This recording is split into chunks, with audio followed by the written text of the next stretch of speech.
Bertemu kembali dengan channel Perspektif Sosiologi. Sahabat semua, pada tayangan kali ini saya akan melanjutkan seri pembahasan tentang sosiologi Islam. Dan alhamdulillah kita sampai pada pemikiran yang ketiga, yaitu sosiologi Islam menurut Al-Syari'ati. Dan saya senang sekali karena pada tayangan kali ini juga ada dua bukan undangan sebenarnya ya. Ini ikut diskusi dengan kami tentang sosiologi Islam. Dan saya menyapa dulu sebentar, ini ada Yulia yang lahir bulan Juli pastinya. Kemudian ada Kintan, panjang namanya, jadi saya Kintan saja. Baik, jadi sahabat semua, pembahasan tentang sosiologi Islam ini sudah dimulai dari dua tayangan sebelumnya. Kita sudah membahas tentang konsep yang diawali oleh pemikiran Max Weber tentang Sociology of Islam, lalu kemudian mendapat kritik dari beberapa pemikir yang lain. Lalu saya meloncat pada praktek sosiologi itu sendiri yang sebenarnya sudah dilakukan jauh sebelum kata sosiologi itu lahir, yang dilakukan oleh Ibnu Khaldun. Silakan sahabat semua bisa balik lagi kepada tayangan tentang sosiologi Islam dari Ibnu Khaldun. Nah, yang sekarang adalah kita akan membahas tentang Al-Syari'ati. Al-Syari'ati saya merujuk pada satu buku, ini kecil dan sudah tidak ada covernya, sudah tidak ada jilidnya, sudah sangat lama. Judulnya adalah tentang sosiologi Islam. Ini diterbitkan pada tahun edisi bahasa Indonesianya itu pada tahun 1982. Berarti sudah hampir berapa tahun? Hampir 38 tahun ya. Hampir 38 tahun. Ini yang menjadi referensi utama saya untuk memahami bagaimana sosiologi Islam yang dikemukakan oleh Al-Syari'ati. Teman-teman sudah pernah mendengar Al-Syari'ati begitu? Ya, tadi. Ya, tadi. Ya. Nanti kita bisa tanya ya, siapa itu Al-Syari'ati dan lain-lain. Baik. Al-Syari'ati ini memiliki satu buku yang diberikan judul namanya Sosiologi Islam. Sebenarnya ini adalah format dari ceramah-ceramah Al-Syari'ati yang disampaikan di beberapa forum, lalu kemudian dikumpulkan, dikompilasi menjadi sebuah buku. Makanya kemudian nanti narasi dari buku ini juga bentuknya adalah semacam ceramah-ceramah atau apa namanya kuliah umum yang disampaikan oleh Syari'ati tentang sosiologi Islam begitu. Saya akan mengemukakan dulu biografi singkat tentang siapa itu Al-Syari'ati. Tapi sebenarnya bagi teman-teman yang aktif di gerakan organisasi mahasiswa keagamaan harusnya tahu gitu ya siapa itu Syari'ati, karena ini menjadi satu referensi penting untuk menemukan landasan teoritis dan ideologis bagaimana melakukan sebuah gerakan keagamaan. Nah, namanya Al-Syari'ati, dia lahir di Mazinan di Iran pada tanggal 24 November 1933. Al-Syari'ati ini pernah kuliah di Fakultas Sastra di Iran, di Mashhad dulu, di Universitas Mashhad. Lalu kemudian ada satu momentum yang sangat penting nanti dalam karir pendidikan Syari'ati, ketika beliau mendapatkan beasiswa untuk melanjutkan kuliah doktoralnya di Universitas Sorbonne di Paris, di Prancis. Itu nanti yang akan memberikan warna pada pemikiran Al-Syari'ati. Nah, Al-Syari'ati pernah berkarir menjadi seorang pengajar di Institut Agama yang bernama Husainiyah Irsyad di Teheran, di Iran. Dan juga kemudian menerjemahkan beberapa buku yang penting.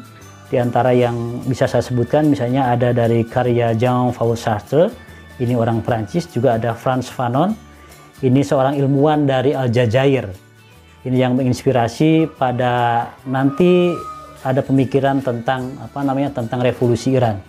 Nah, teman-teman nanti kalau mau baca tentang Syari'ati, diantaranya adalah terkait dengan revolusi Iran. Revolusi Iran tahun 1979 itu sangat monumental sekali karena dianggap sebagai revolusi Islam yang terjadi di dunia dan kemudian menginspirasi banyak sekali gerakan-gerakan di beberapa negara lain seperti itu. Saya juga mau menyebutkan beberapa karya dari Al-Syari'ati. Di antara yang populer yang pernah saya baca ya ini tadi, sosiologi Islam gitu. Kemudian ada juga tentang haji, judulnya On Hajj gitu ya, tentang haji. Kemudian juga ada yang berbahasa Arab yang berjudul Al-Husain Warishatul Adam. Kemudian ada Al-Ilmu wal Madanus Al-Jadidah atau ilmu modern dan ismu-ismu modern. Kemudian ada juga yang berjudul Al-Hadarah wal Tajdid, peradaban dan modernisasi. Itu sedikit di antara sekian banyak buku yang ditulis oleh Syariati. Baik teman-teman, yang ingin saya sampaikan adalah Ali Syariati ini membuat tulisan yang berjudul Sosiologi Islam sebenarnya tidak diorientasikan untuk mengkritisi pemikiran Max Weber.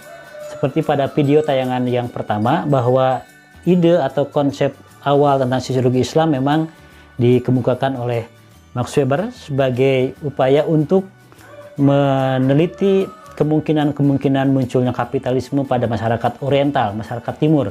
Maka sampailah ke Islam dan kesimpulan bahwa dalam masyarakat Islam tidak ada prakondisi yang memungkinkan kapitalisme itu bisa muncul.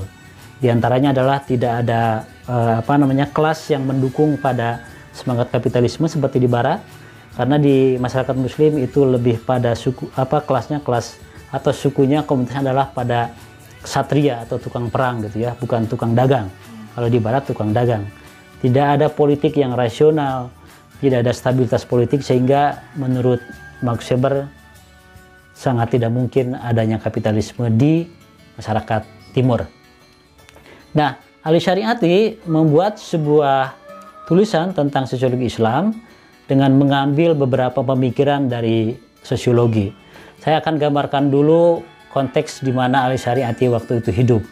Jadi Ali Syariati hidup ketika negaranya, Iran, itu berada dalam sebuah rejim kekuasaan Shah Reza Pahlavi yang dikenal sebagai seorang, dalam masyarakat itu sebagai seorang diktator gitu ya, dan merupakan bagian dari aliansi dengan Amerika gitu.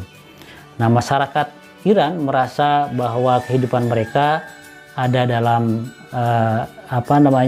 kediktatoran Pahlavi dan tidak bisa melaksanakan kegiatan keagamaan dan lain-lain begitu. Lalu kemudian Ali Syariati pergi ke Paris, ke Prancis, ke Universitas Sorbonne untuk melakukan pendidikan S3-nya, dan disitulah kemudian Ali Syariati membaca beberapa literatur dari Barat, termasuk diantaranya yang nanti sangat berpengaruh adalah tulisan-tulisan dari Karl Marx gitu ya, yang nanti saya akan jelaskan bahwa itu yang sangat berpengaruh. Oke, nah Ali Syariati ini dalam mengemukakan sosiologi, pemikiran sosiologi Islamnya itu sangat dipengaruhi oleh latar belakang pendidikannya. Pertama tadi yang saya sebutkan, itu pernah belajar sastra ketika di Mashhad dulu di Iran. Itu nanti yang akan mewarnai bahwa konsep-konsep, teori-teori yang dikemukakan oleh Ali Syariati ini juga ada simbolisasi bahasanya. Nanti ada beberapa kosakata, istilah-istilah yang diambil dalam bahasa-bahasa Al-Quran gitu ya, sebagai artikulasi pemikiran Ali Syariati seperti itu. Begitu. Yang kedua yang nanti digunakan oleh Ali Syariati adalah semangat yang diambil dari pemikiran Karl Marx atau Marxisme, lalu kemudian dimodifikasi menjadi sebuah pemikiran yang memiliki daya juang yang sangat kuat gitu ya. Oke. Nah, saya akan mulai dari pemikiran Ali Syariati dulu. Jadi Ali Syariati itu mempelajari Marxisme, terutama tentang konsep konflik antara dua kelas proletar dan kelas borjuis gitu ya. Itu mah belajar kan ya, proletar dan borjuis itu ada dalam konflik dua kelas seperti itu. Nah, oleh Ali Syariati itu kemudian diadaptasi sebagai sebuah konsep. Kemudian dicarilah nilai-nilai yang ada dalam ajaran Islam. Dan ketemulah misalnya dengan konsep tentang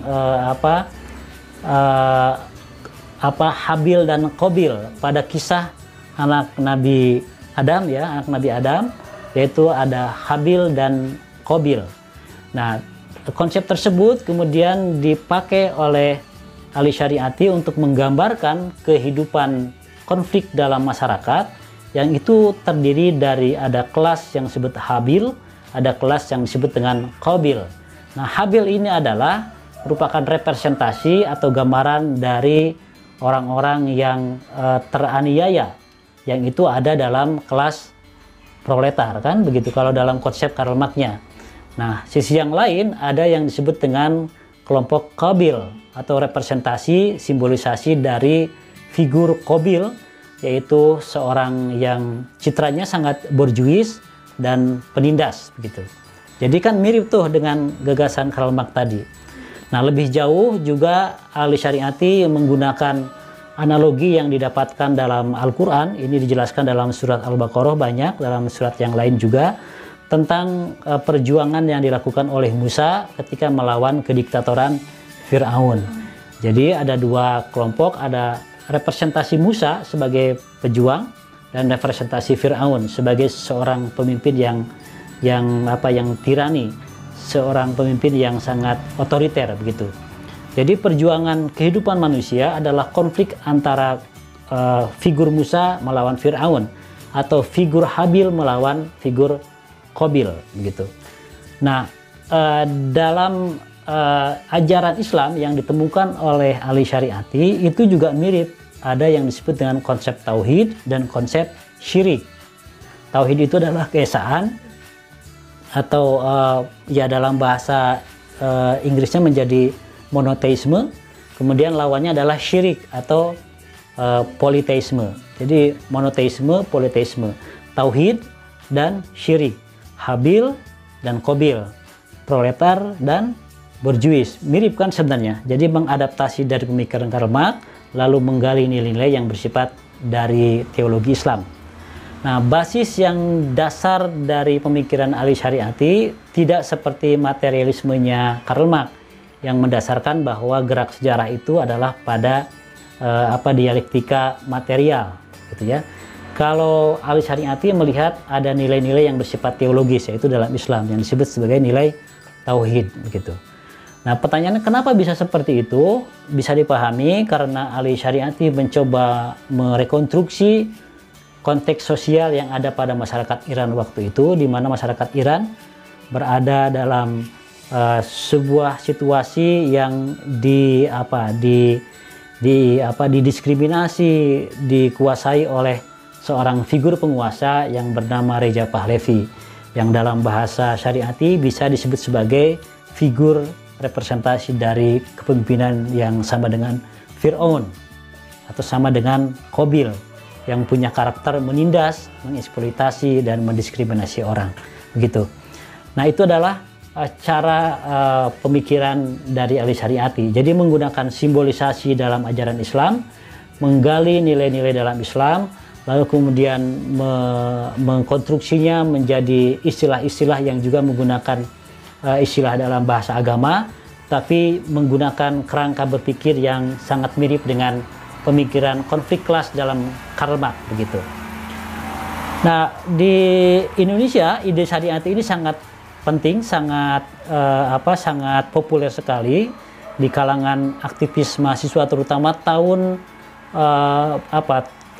periode Orde Baru gitu ya. Orde Baru itu ya dari 98 ke sana gitu ya.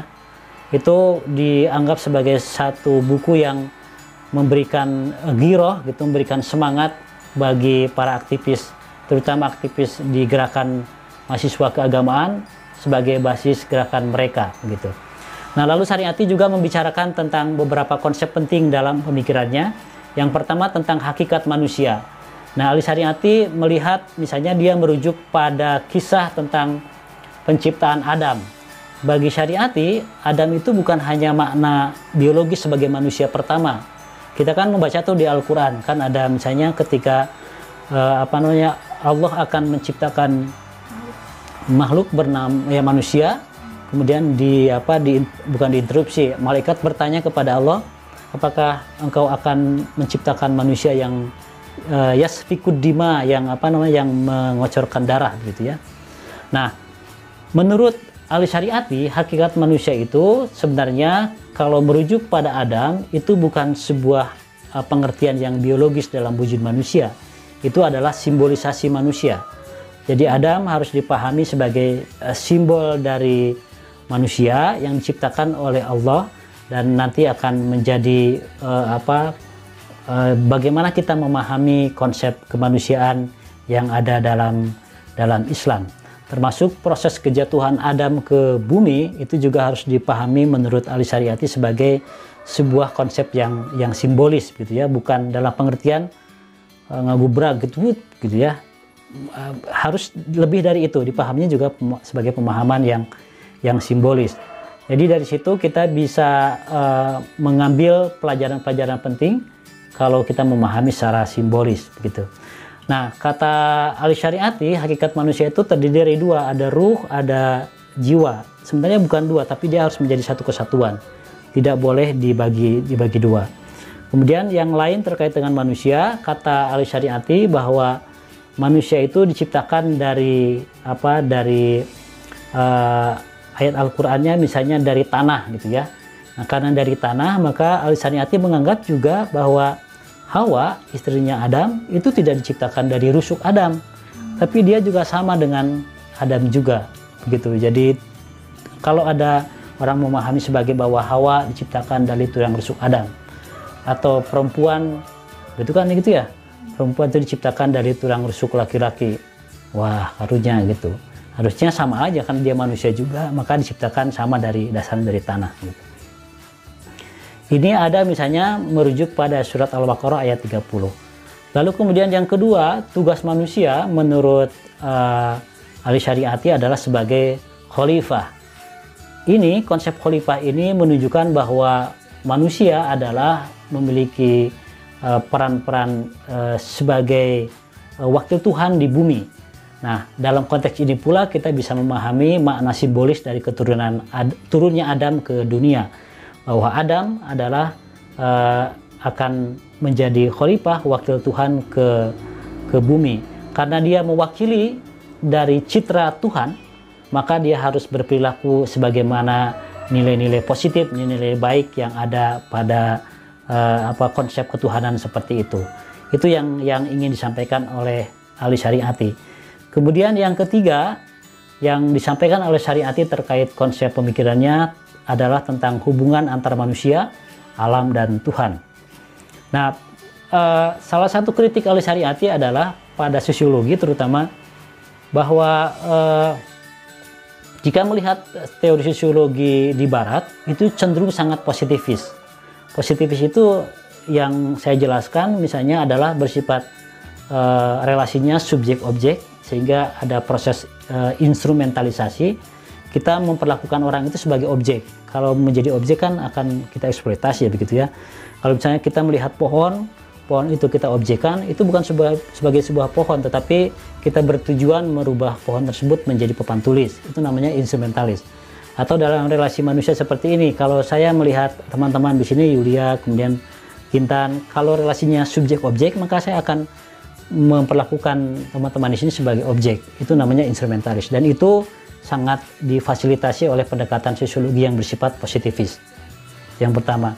Nah, menurut Syariati sebenarnya relasi manusia itu ada dalam sebuah kesatuan yang positif, yang baik dalam kerangka tauhidullah tadi, tauhid Allah. Jadi manusia itu adalah ya tadi diutus sebagai khalifah ke bumi dan harus menjalankan peran-peran ketuhanan seperti itu. Sehingga ketika kita berelasi dengan alam, dengan sesama manusia, juga harus berperilaku yang baik seperti itu, begitu. Nah, itulah konsep sosiologi Islam. Jadi sosiologi Islam yang dibangun oleh Syariati berpijak pada tradisi-tradisi dalam sosiologi Barat juga, tapi kemudian dimodifikasi, bahkan dikritisi, dan melahirkan sebuah pemikiran yang lebih punya nilai ilahiyah karena juga mengambil nilai-nilai yang ada dalam ajaran Islam. Bagi Syariati, Islam itu bukan hanya sebuah ritual keagamaan, tapi juga harus menjadikan sebuah daya transformasi, menjadi sebuah perjuangan yang akan merubah manusia dari kondisi yang tadi yang mustadafin, yang tertindas, kemudian menjadi orang yang terbebaskan. Nah tujuannya, makanya kemudian Adi Syariati memberikan pemikiran tersebut ke Iran. Waktu itu Iran ada dalam sebuah diskriminasi penguasanya, maka jadikanlah Islam itu sebagai nilai untuk membangun, menumbuhkan semangat pembebasan pada masyarakat Iran. Begitu teman-teman ceramah saya tentang sosiologi Islam. Silakan kalau ada pertanyaan. Ini sih Pak, tadi kan salah satu konsep dari teori Adi Syariati ada jiwa dan ruh. Ya. Itu maksudnya apa yang membedakan jiwa dan ruh? Ya, sebenarnya pembagiannya ada dua, ada jiwa dan raga lah tepatnya ya. Ruh itu kalau dalam bahasa kita menjadi jiwa gitu ya. Jiwa dan raga. Kalau dalam bahasa agamanya kan menjadi ruh. Kan ada dalam ayat Al-Quran, wa nufikhu fihir ruh gitu ya. Ditiupkan ruh, jadi yang memberikan hidup. Nah maksudnya Adi Syariati ingin menjelaskan bahwa manusia itu bukan pada dualisme antara badan dan ruh gitu ya. Manusia itu adalah kesatuan antara badan dan ruh, jadi tidak dipisahkan. Karena dalam beberapa filsafat kan ada pemisahan seperti itu, begitu.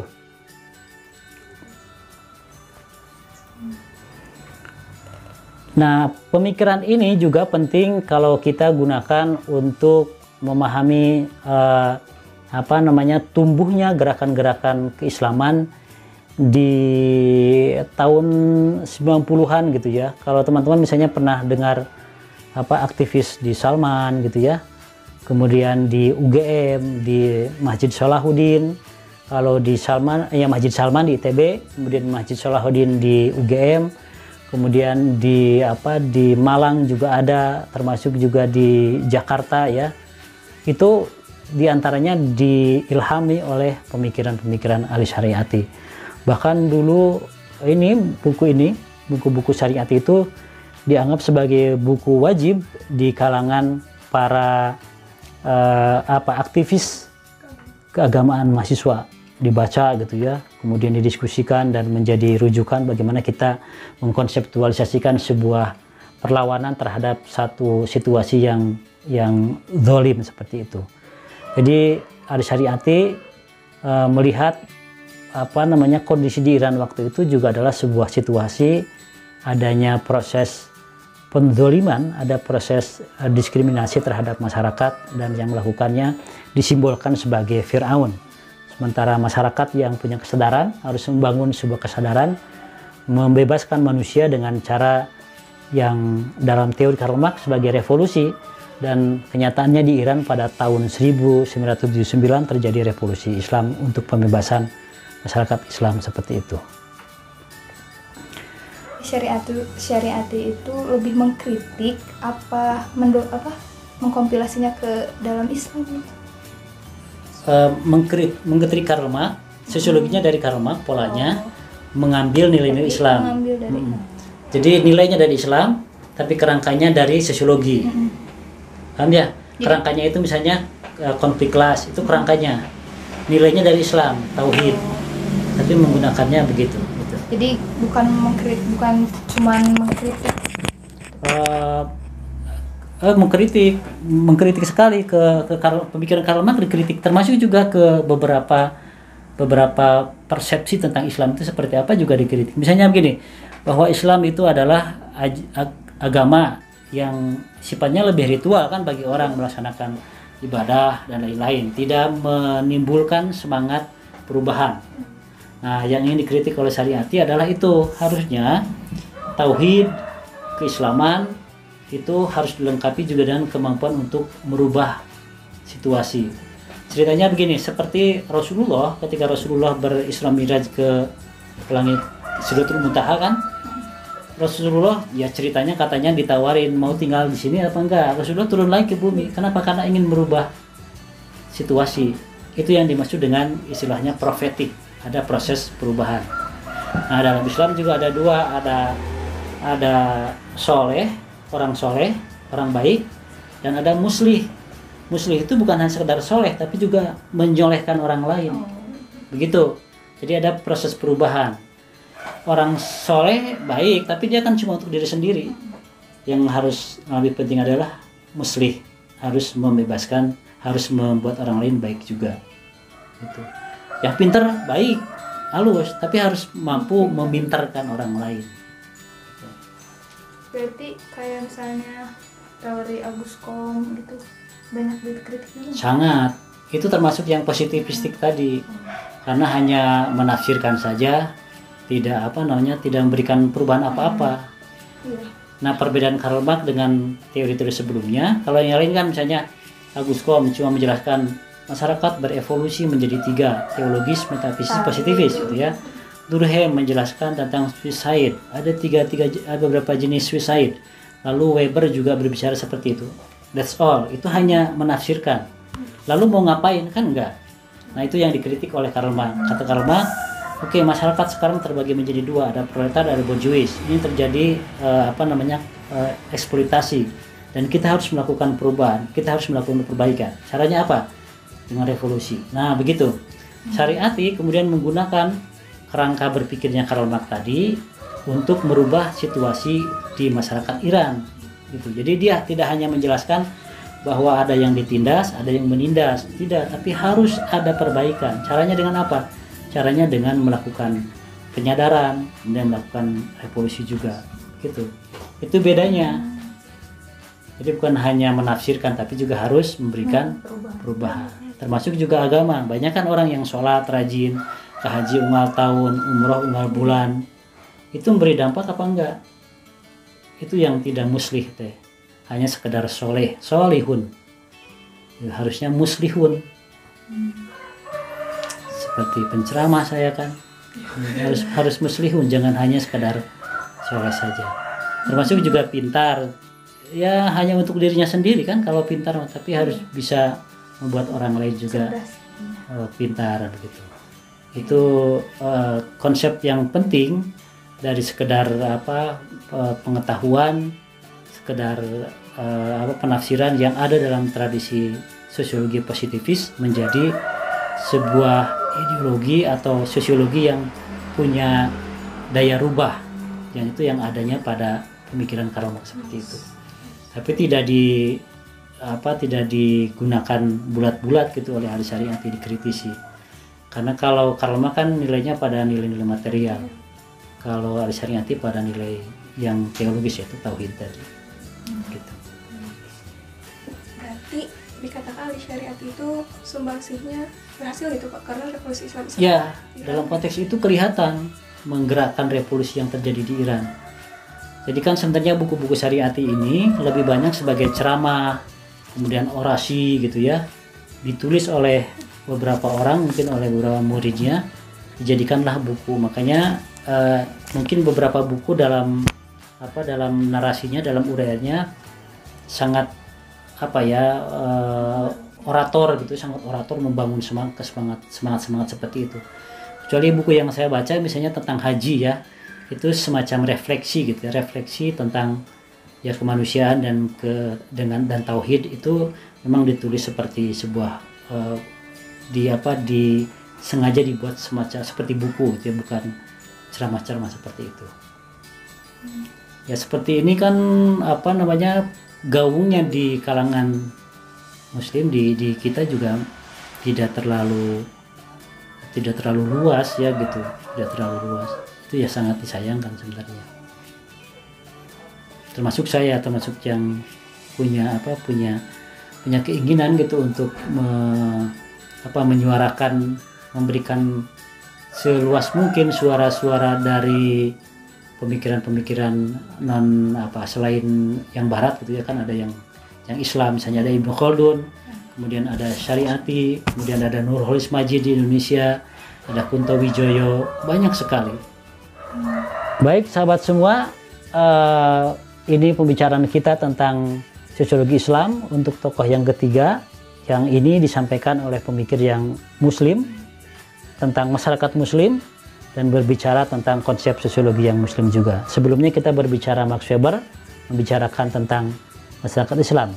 Lalu yang kedua kita membicarakan Ibnu Khaldun, meneliti tentang masyarakat muslim juga. Dan yang ketiga adalah ahli syariati. Demikian sahabat semua, kalau ada pertanyaan bisa disampaikan pada kolom yang tersedia di tayangan ini, dan jika ada kritik dan juga masukan juga bisa disampaikan di kolom komen seperti itu. Jangan lupa untuk like dan subscribe tayangan kami. Terima kasih.